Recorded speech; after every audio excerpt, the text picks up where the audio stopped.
Welcome to the World on Fire podcast. I am your host, as always, Nick Schweitzer. The waiting is over, and we are now on to our episode of the Luftwaffe's experience during the Battle of Britain. And even more importantly, the Blitz and the decisions. And there was a lot of research that went into this. We're going to be diving, no pun intended there, into why Germany took to the skies over Britain in the first place, the who behind the planes roaring across the channel, and we will be answering some of the pretty thought provoking questions. But first, what happened this week in 44? More specifically, what happened on this day in 1944? Right. So if we look at the week, on April 8th, the Soviets have reached Romania and are facing a hellacious Nazi offensive. And on the 10th, the Red Army captures the Odessa area. The same time in Burma, British General Slim is completely surrounded by the Japanese soldiers at Kohima and Pimphala. If you remember our episodes on the Gurkha soldiers, those gentlemen are getting ready to earn their legendary status.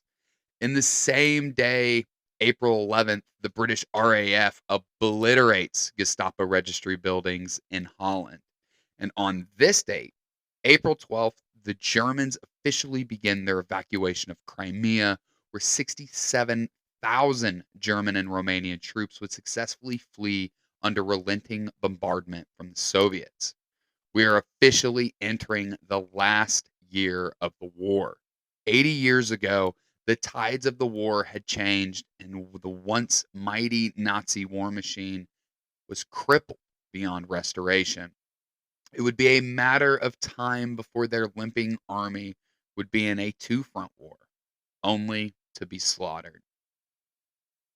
But that's not why we're here today, right? That's not what we're wanting to talk about. We are talking about the Battle of Britain in 1940. We are talking about the infancy of the deadliest war known to mankind, and we have no idea at this current time if the British are going to survive. The French are gone, the Americans are an ocean away, and their Commonwealth is scrambling for a fight. And today we're going to be looking at the aggressors, right? We're going to be talking about the men of the world famous German Luftwaffe. So let's get settled into the cockpit of our Messerschmitt as the sun begins to set. So we hear the drones of multi engine Junkers humming along the distance as we race to catch up. Heading out over the abyss that is the English Channel, only to head towards the red burning glow that is southern England. Welcome to our fourth episode in the Last Man Standing series, The Eagles of Death.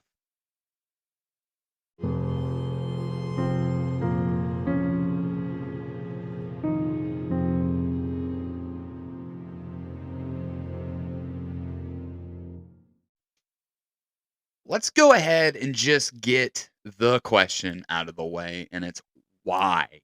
Why exactly was England a target in the first place? What is rather interesting is that Adolf Hitler, even after he invaded Poland, which would thus launch the Second World War, he didn't have the prospect of a prolonged war with England. England wasn't his target, right? If you've ever read or studied parts of Hitler's, we'll say, book, autobiography, Mein Kampf or My Struggle, then you probably have a strong understanding that Hitler's eyes were truly just on the Bolsheviks in the East, in the Communist Party as a whole.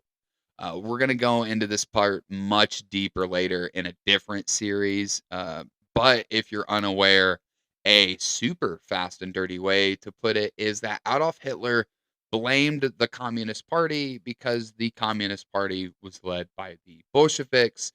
The Bolsheviks were created and formed by the Jewish to reign control.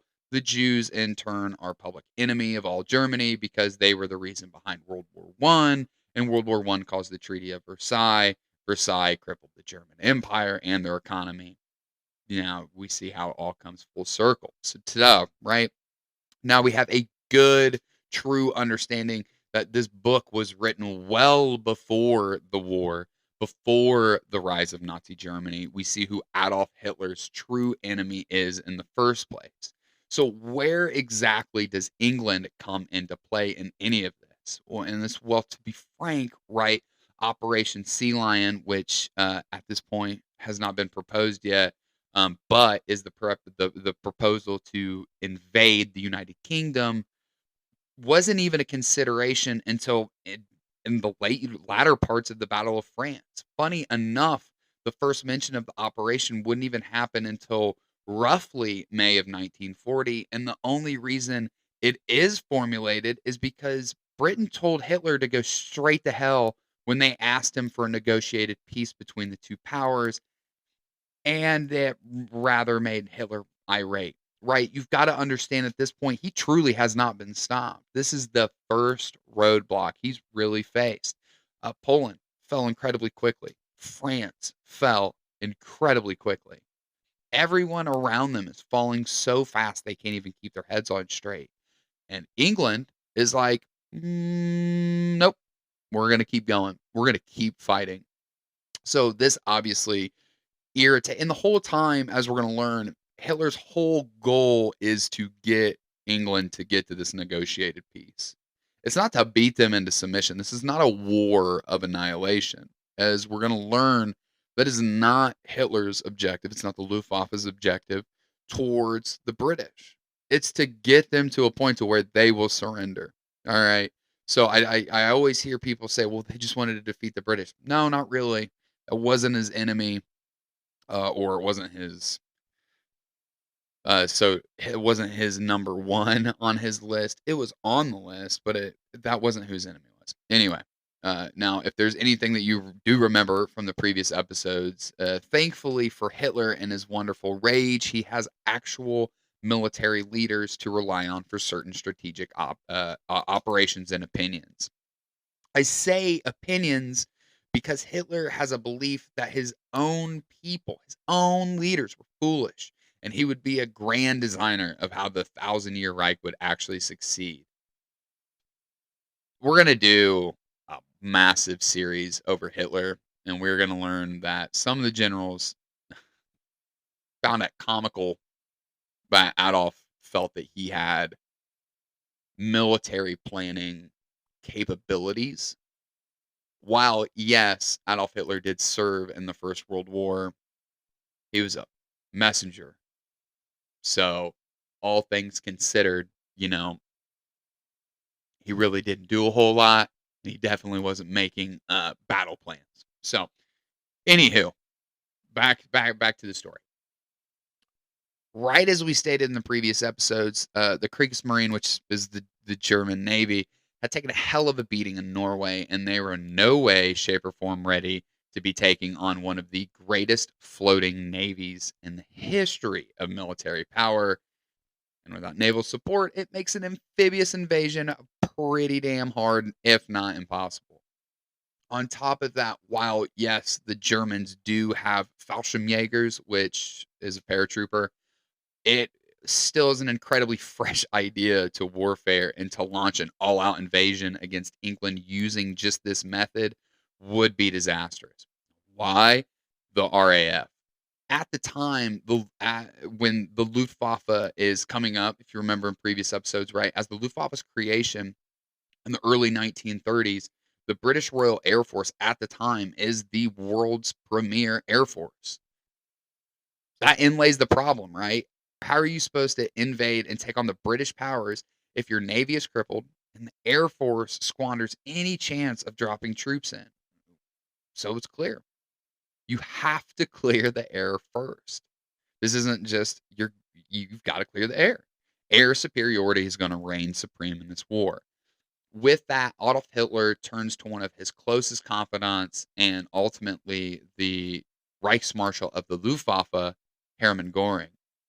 And we're going to take kind of a big step back. And so in 1939, when Adolf Hitler made the decision to officially start World War II, um, obviously by invading Poland, the Germans knew that the French and the British were coming, and he directed the Luftwaffe at the time to begin aiming for imports coming in from the West that were supplying Poland. What's even more interesting is that in that memo Hitler wrote regarding the Luftwaffe's planned actions during the invasion of Poland, That he even stated that attacks on the English homeland are to be prepared, bearing in mind the inconclusive results with insufficient forces are to be avoided in all circumstances. So, right, by the time the war even starts, he states that he will be bombing the British homeland and or preparing his air force for it. Now, Nick, does this not contradict what you said earlier about how Hitler didn't plan the invasion until May of 1940? That's right, the invasion of England, not the bombing and the suppression of their supplies, right? They're still at war with each other. And Hitler knew straight off the jump that he most likely would need to take a bombing run to England in order to make his plans work because he knew that England is where the supplies would be coming from to aid his enemies. That's war. He knows he's going to have to go and bomb England. England knows that Germany's going to have to come and bomb England. Everybody's aware. And so now that we have all taken this focus and really placed it on the Luftwaffe and the Royal Air Force facing off, it's kind of why we're doing this series. Let's talk about why the Luftwaffe was in the best position possible to launch this attack against England, right? One is the rearmament. And it was kind of the rearmament that kicked off everybody else's. As we stated in the first episode, the British Parliament knew the Nazis were illegally building a massive air force, and the British decided to secretly rearm once they knew that they would be outgrown by their future enemy. Remember, they kind of did like a publicite where they came out and or they did like a census. Hey, what do you guys think about maybe making our air force bigger? And they're like, nope. They knew they had to regardless. They were kinda more or less asking for permission, and then they were gonna do it regardless. They're just kinda feeling the water at the point. 2 is the Battle of France has actually done a strong number in the total operational aircraft the RAF had. And we need to remember that the RAF had lost nearly 1,000 aircraft in the short fight for France. And now, with what appeared to be an already crippled Royal Air Force, the Luftwaffe had nearly 3,000 aircraft ready to fly across the channel. So, to the Germans, this was going to be relatively smooth and easy. The Luftwaffe was about to make its mark as the air force that destroyed the Royal Air Force. And Hermann Goring would go on to order the Luftwaffe on June 1st to begin performing what we will call training flights and flights meant to scare the hell out of those in England, right? Goring's directive was clear that these were meant to figure out navigation, flight plans, maneuvering around ground forces, the RAF's response, and ultimately target orientation. While, yes, they were armed, their damage was more superficial and really meant to drive home to the British that their time was now limited. And with enemy planes now in the sky, morale really began to dive at home. And on June 30th, the game completely changed for the Luftwaffe as Goring is now directing his air forces to target the RAF directly with one option: total destruction. Now, this would be a steady buildup, if you will, initially just targeting shipping areas to block supplies now coming in England. But as the bomber crews began to creep further and further into southern Britain, moving north, the targeting kind of opens up. By mid July, the arms industries added to the target list, aiming for factories that built the Hurricanes and Spitfire fighters. Following that directive, Adolf Hitler makes the move to officially begin preparations for a land invasion. That would be Operation Sea Lion. And within this planning was a final directive gave on July 24th, demanding the Luftwaffe take air superiority in not just Europe, but over England. Now we're going to take a real quick break, right? Misconception is a great word to use here. Remember, we are looking at 3,000 operational aircraft that the Luftwaffe have. So in reality, we're probably looking at potentially 6,000 airmen. And that honestly is a pretty bad guess because they had over 1,000 fighter pilots taking an action, which we're going to be discussing a fighter pilot later and what they do. It's kind of important. So the Nazis had thousands of airmen within these air crews and are looking at throwing everything they have at the British. At this point, Goring seriously believes that the RAF is completely underwater and they are in no position to put up a long standing fight. Goring would move forward on August 1st with the objective of completely destroying the RAF in southern England in only 4 days. They would then move on into a phase of continuous bombing missions targeting any and all military establishments across the entire country. The Luftwaffe's priority has now switched to the bombers. There's anything you've learned from World War II and long range bombers is that no matter what nation, there is a rift between bomber crews and fighter pilots. The Americans notably had a long standing issue with the 8th Air Force of fighter pilots feeling their life wasn't valuable and their entire job was to just risk it all for the bomb crews. To lose one or two airmen versus 10 is a very impactful thing. The Luftwaffe was no different here. Famed Luftwaffe General Adolf Galland would go on to write about his experience during the battle, spoke multiple times about how he felt no matter what the fighter pilots did, it would always be wrong, or if a bombing run ran into a disaster, it'd be the fighter pilot's fault for not protecting them. So, where exactly does this issue come from? While, yes, the RAF was outnumbered every single day of the Battle of Britain, they were traveling, the Luftwaffe was traveling across a much larger area, right? They're covering an entire body of water. The RAF is at home fighting in their backyard. They need to refuel, rearm. It literally takes, we'll say, moments compared to the one and done takeoff that every Luftwaffe crew is doing, right? They're not coming back, touching down, and going back. It's too much of a time killer. Once you're off, that's it. Once you come back, that is it. So their tactics definitely have to be different. And this is where the RAF and the Luftwaffe tend to be different. Is the Luftwaffe continuously changed its tactics to where the RAF kind of perfecting it. They knew how to fly and fight. They would add things in. They were just perfecting what they already knew. The Luftwaffe is changing pretty frequently. Initially, they were using something called the swarm tactic, which is basically you have planes at different altitudes. It's a good way to put it. Um, and ultimately, in a situation where they're attacked, they form a ginormous circle. Basically, everybody can protect each other, and you're in a big rotating circle in the sky. And you can, as planes come towards the middle, you can break off and hit them from within. Everyone else can watch you. So it's kind of like you're creating your own arena for a dogfight. However, this is kind of dangerous considering you're just flying in a circle. They would change it to ultimately a bounce attack, which is where they fly high above, come down, dive, whatever. And then eventually they moved into free hunts, which is where fighters divert the RAF away from their bombers as much as they could. They're going on free hunts. They're doing ones and twos. These aren't big like wolf packs. These are small groups. They're free hunting, right? They're not really okay. We see the bombers over here, but we're going to go off over here. We're going to draw them out. So it's definitely different. And the RAF just mastered their speed and diving capabilities, allowing their fighters to end up behind German fighters, right? And so what would happen is two planes would create a pendulum, then they're on their opposites, so they're crossing each other. And as they're lining up the German, they're doing a burst of fire.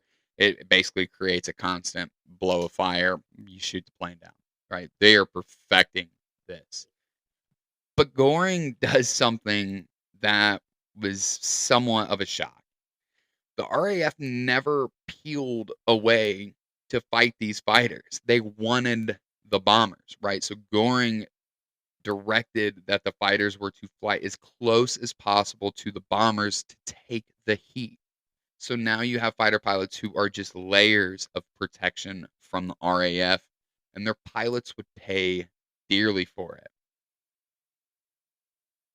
Helmut Wick was born on August 5th, 1915, in Mannheim within the German Empire. Being born into a rather prominent family, as his father was an agricultural engineer who worked in Western Africa, which at the time was part of the German Empire. Once the First World War broke out, the Wicks returned to Germany, where they would spend the remainder of his childhood traveling throughout the German Empire before his mother passed away in 1922 and his father finally decided to settle Helmut and his two siblings near Danzig. In 1935, Helmut would graduate from his primary education, and in 1936 would take the Luftwaffe's aptitude test where he would score remarkable numbers.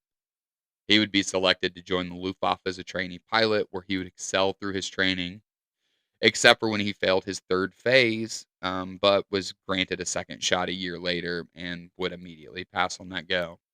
So once he graduated in 1938, he would be assigned to BF 109, where he would eventually fly in the Battle of France. It was here during the battle that he would be accredited with his first aerial victory. And before the end of the battle, he would be one of the top leading aces in not just the Luftwaffe, but in the totality of the war up to this point. With over 20 victories to his name before the Battle of Britain, the 25-year-old would cement his legacy and fame. Once the Battle of Britain begun, the young fighter pilot would only continue it. From June to October, the lieutenant would rack up an additional 30-plus aerial victories. But there is a reason why I'm bringing this man in particular up. We're talking about an ace that was outpacing people by like Walter Modell and Adolf Galland.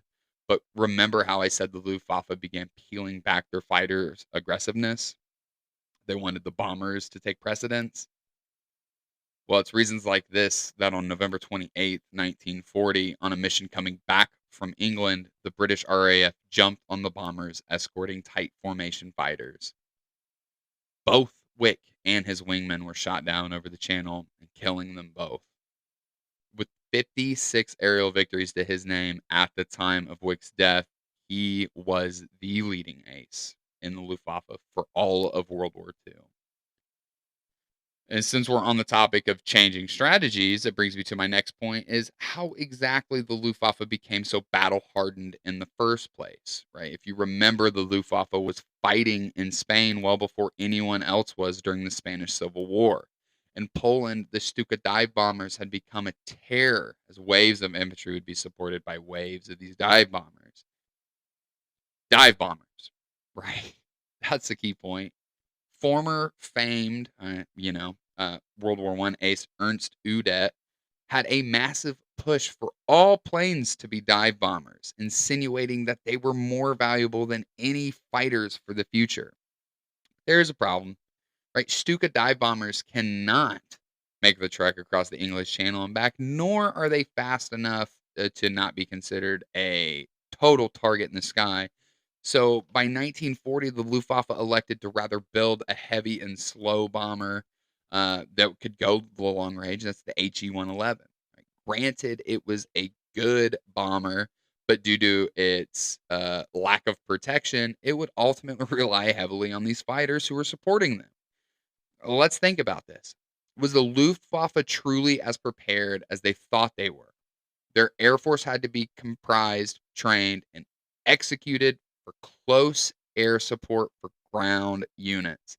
This was what made the Luftwaffe so incredibly important, especially in their all out war strategy, lightning war, blitzkrieg, whatever you want to call it. But what if you take the ground troops away, right? Well, now you tend to be in uncharted territory. To add on to this, Ernst Udet would make another incredible mistake in believing that radar was a waste of time. The British, on the other hand, found it to be a critical piece to help them defend their homeland. And they were right. Flying in a new form of aerial warfare, not having any form of radar system when your enemy does, and focusing on heavy and slow bombers crossing the channel seems like an interesting case for disaster, right? And it absolutely was. Theoretically, and by looking at the numbers, the Luftwaffe should have taken the RAF in England. But in one area, a military cannot have and succeed is continual leadership fallacies. From Goring rushing the Luftwaffe to destroy the RAF before they truly understood and honestly underestimating their force, to Ernst Udet's refusal to get with the times and living in his glory days. They also only placed their squadrons in two locations, one outside of Brussels and one outside of Paris.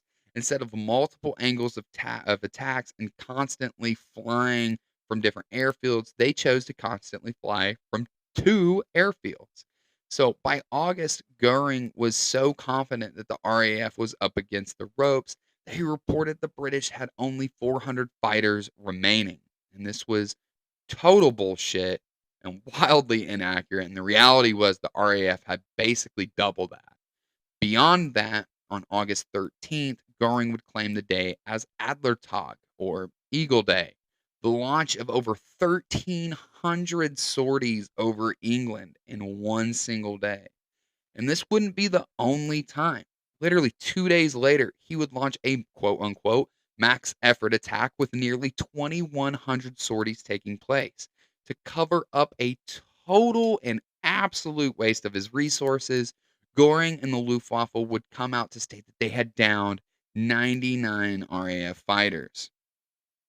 In reality, the RAF had lost only 34.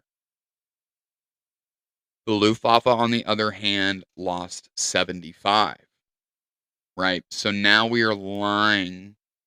We're creating propaganda. We're fighting the good fight, and you're getting your ass beat. Now, this isn't the only time the Nazis would do this, right? This is one of the first, one of the big first. Oh, we're beating the enemy into submission. It's not really like that, though, is it? And let's talk about one instance that ultimately shook the foundation of Germany. It totally changed everything.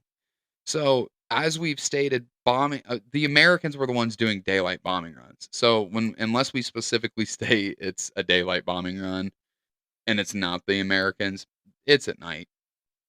2 Luftwaffe pilots mistakenly flew off course, and instead of bombing an airfield, they hit the city of London. And as a retaliatory piece, the RAF sent a bombing run to Berlin, and they hit their mark. This dealt a blow so hard to Hitler, and that it was so personal that he personally, now this is this is important. He remember we're talking about the corporal who was a messenger. He personally makes the decision on September 5th to have the Luftwaffe no longer target military airfields, but to only target the city of London. So, what had Hitler just done is that he relieved pressure off the RAF fighter command, and that they were basically able to rearm, rebuild, retrain, do whatever they needed to get back in the fight. At the time of Hitler changing his strategy, right, the RAF is they're bleeding. They are not in good shape. Even though the Luftwaffe is they're also bleeding, the RAF's in rough shape. Right? They don't have anywhere else to turn to. Right? Their factories are being bombed. You can no longer make airplanes, so now you're just dealing with parts. All right? Your pilots are being killed, but you can't train pilots because there's a whole war happening in the sky where you're training pilots. So this is a totally different situation for the British. The Luftwaffe at this point might have a chance. But with Hitler saying, nope, we're no longer going to bomb military assets, factories, airfields, munition dumps, things like that. We're just going to focus on the city of London and do terror bombings. You just allowed Mike Tyson to stand back up, right? Heading into the end of the battle, it was clear that the RAF were not going to just give in.